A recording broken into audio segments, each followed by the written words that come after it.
And hello everyone! Welcome to CCW TV, the Comic Culture Warrior video channel.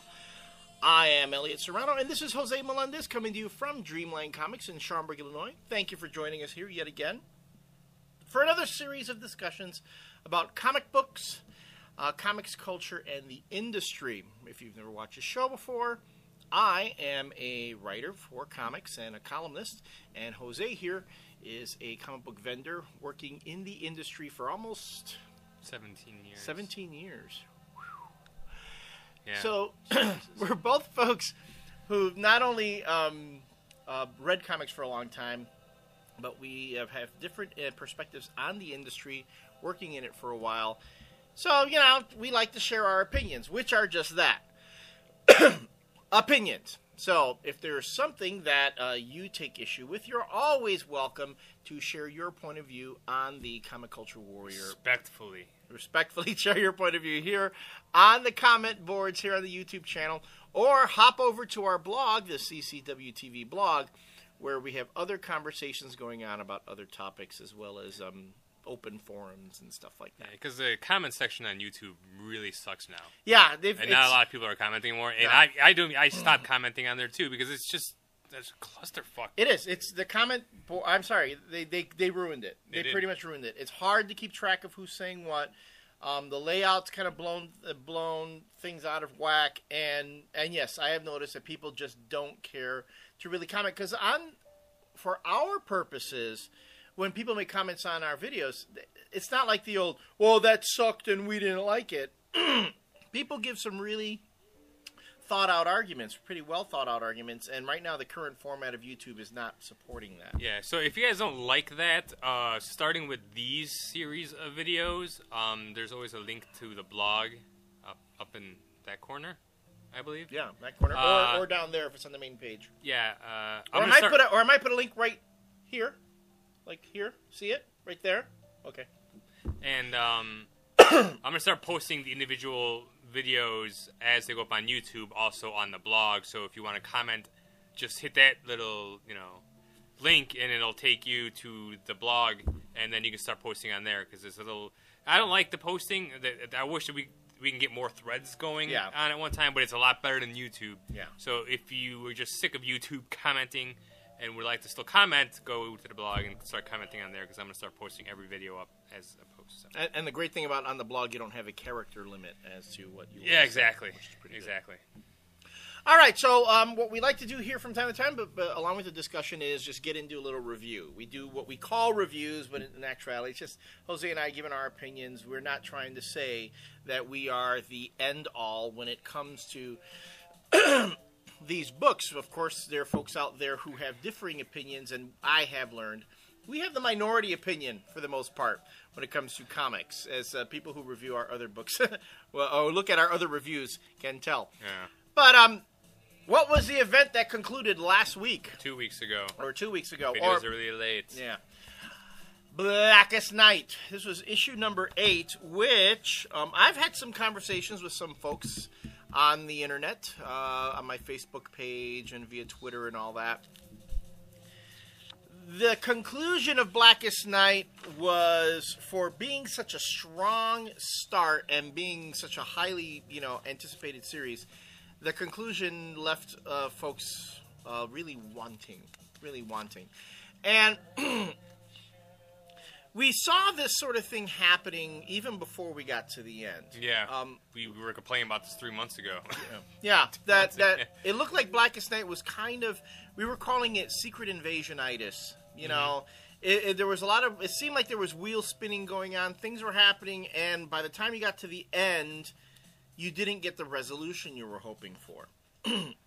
Or, well, heck, any kind of resolution when you think about it. Because what happens at the end of, what happens at Blackest Night, I'm not going to worry about spoilers. Because if you haven't read it by now. Yeah, really. We have all the switching back and forth. The collective heroes of the DCU are taking on Necron and the Black Hand. Well, mostly Necron.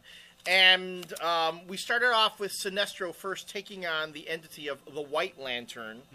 Which is, I was led to believe that it was the light of creation. Okay, and Sinestro, for folks who are saying, oh, Sinestro is going to be the White Lantern, the top dog. Well, turns out Sinestro couldn't handle it. They rejected him. They rejected him because he was allowing his ego and not his will to try and control it. So that ended up going nowhere for him. And then the White Lantern entity took on all these other heroes, and then they became the White Lantern Corps. Mm-hmm. They took on Necron. It was just like one thing after another. It's like, you could tell that Geoff Johns was I think he was being kind of clever. He's going back and forth. Oh, you think he's going to go this way? No, we're going this way. No, we're going this way. Then you have the famous or infamous quadruple page splash where it shows you the resurrected heroes, which is, if you ask me, that's... Well, not only heroes. A couple villains, too, true. A few villains. Well, and the Anti-Monitor being the first one. The Anti-Monitor being the first one back. Which, it seems that what happened here with Blackest Night was Geoff Johns, as he did with Infinite Crisis, kind of like wiping the slate clean on a lot of things to start over again. Yeah. And it kind of annoyed some folks. I know it annoyed you. Yeah.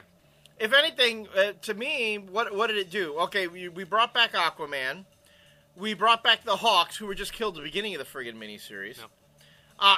Kyle is back, even though he died earlier, too. Who? Kyle Rayner. Well, he wasn't dead for more than half an issue. He came back Green Lantern Corps. I'm just saying, it's just it's like all the stuff that was happening was just quickly undone. Right. And then you had Maxwell Lord, who was also brought back, which now... So all the fanboys can stop complaining about Wonder Woman killing somebody. That's the only reason I can see it. Yeah, I know people will be like, well, Maxwell Lord's going to come back. He's going to be a good guy, and they're going to get, like, the Justice League International back, or it's going to be, like, just like the old school JLA, and it's going to be fun again. It's like... But you bring him back, and you bring back the original Captain Boomerang after you kill his son in, like, that... I think it was Blackest Night Flash, right? Which is terrible. Bring back Jade. Yeah, it's... And she did that in Infinite Crisis too, right? Yeah. And I don't know, man. And the Martian Manhunter who was killed in the final Which Crisis. is fine. For the most part, the people who they brought back, I don't really have a problem with it. But it's like Osiris they brought back, and he died in 52. Right. Dead Man. Here, right. So this Boston might be brand. a rant. This might be a rant here because this is the problem that I had with this book, this issue, and the entire miniseries. If you go way back to the Free Comic Book Day, Blackest Night #0, when we reviewed it, I hated it. We hated it. A lot of people bitched at us because it was just boring. It was just it was two a lot people of talking. Exposition. Yeah, and it was for a 0 issue, they really didn't do anything for anybody. Right. And then the miniseries started, the first issue, and I had to, even though I read it, I enjoyed parts of it, but the parts that I didn't enjoy had to do with my comic geekiness. There's I didn't like that these dead people were coming back, and kind of disrespectful of some characters, especially Superman too.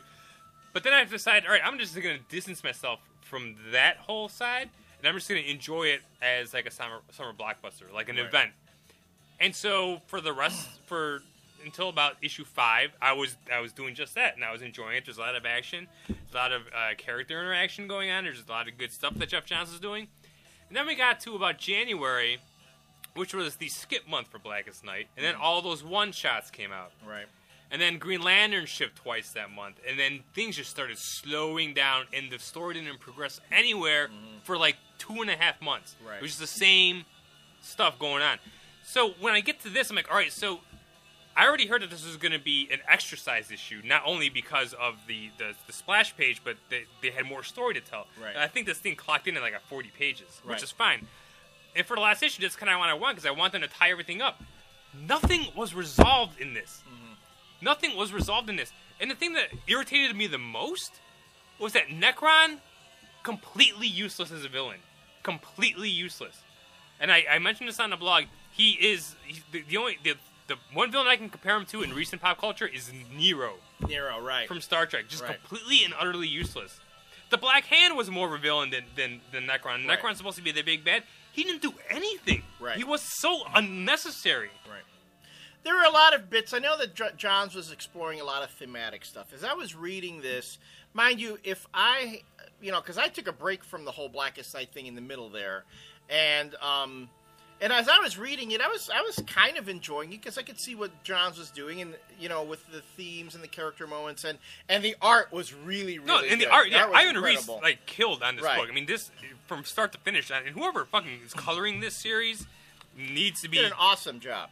Yeah, but if I had been this from the very beginning, I can see why a lot of folks would get frustrated because we're talking about an 8-issue series that took 9 months. That took a lot. Yeah, Alex Sinclair and a lot should get an award for coloring this fucking book. And it was really, a lot of punchy, fighty, action stuff, but you didn't need 8 issues to do that. And this is the problem. Exactly. You didn't need Necron. Seriously, if you really wanted to boil it down, you wanted these characters to come back, you could have just done it in an oversized one-shot. Oh, yeah. Like, bang, here's the rebirth of these characters, and we'll deal with that in Brightest Day. I mean, in essence, everything that took place in here, all the results, can be in a normal-sized comic. Right. And you can just sell as a one-shot. There was a lot of decompression going on. Yeah, but that was... And after this issue, I'm like, all right, I just need to stop. I did enjoy it for what it was, but at the end of the day, it went nowhere. For 9 months. It's just like... And nothing is resolved because, guess what? Brightest Day is starting up, and we need to sell Brightest Day. There's going to be some resolution in there. And Brightest Day is supposed to be like a bi-weekly? Or? It's going to be bi-weekly. I'm not going to buy it, though. I'm telling you the right now. I'm done buying... I'm not going to get into that whole thing. Yeah. I'll read it, but I'm not going to buy it because I'm not going to get suckered into that because nothing was resolved, and that was my biggest... That's the biggest thing I was pissed off about, is that there's no resolution for 9 months. If you're going to tell a story, tell a story. Beginning, middle, and end. Right. There's a beginning and a really long middle, and the middle's still going. The Blackest Night essentially did what we've kind of been frustrated with Marvel for doing for the longest time, which is really just just giving you a story, but not really giving you a complete story, just setting up the new status quo. Mm-hmm. Some people might counter with that by saying that, okay, well, you know what, Geoff Johns kind of like wiped clean some of the bad things of the past. That's all he's been doing. That's all, and I know we're gonna get shit because whenever we talk about Geoff Johns in a negative manner, people are always like, "Oh my god, he's the best writer in comics right now." He is a very good writer. He's a very competent writer. But that's all he does is wipe slates clean over and over and over again in retelling stories. Stuff, and I'm getting sick of it. Because he brings the Hawks back together. Not only does he resurrect them, but Shayera remembers everything now. Brought back Maxwell Lord, absolving Wonder Woman. Brought back Martian Manhunter, undoing that abhorrent death from Final Crisis. Mm-hmm. And yet not bringing back Ralph and Sue Dibney. And that's the whole thing. That's the whole teaser is because why didn't they bring them back? Right. Well, there's a reason why all these people are back. Really, there's a reason why the Anti-Monitor was brought back to life. There's a reason why Captain Boomerang and Maxwell Lord are brought back to life. The Anti-Monitor is back is because Darkseid's gone. You need a big baddie. Yeah, Darkseid's been run into the ground. Now you can bring back the Anti-Monitor. All right, I'll give you that one. Now you have a great big bad cosmic force. But we've already dealt with this though. Like how many times do we have to deal with the Anti-Monitor? No, I'm just saying. It's just that's kind of the way it works. You know, the whole Boston Brand thing kind of fascinates me. I think. Yeah, that was the only interesting thing because I didn't see that coming. That's actually a really interesting resurrection. All the other ones I can't really say I was surprised about the Maxwell Lord thing and a couple of the villains, but the Dead Man thing I was like, that I actually would like to see what they do with that. That's the only interesting thing to come of this series. But I don't know, man. It's just 8 issues was a lot for 8 issues. It was a lot. It was too long, and we were complaining about this 3 months ago. That's when it should have ended 3 months ago. And I don't know.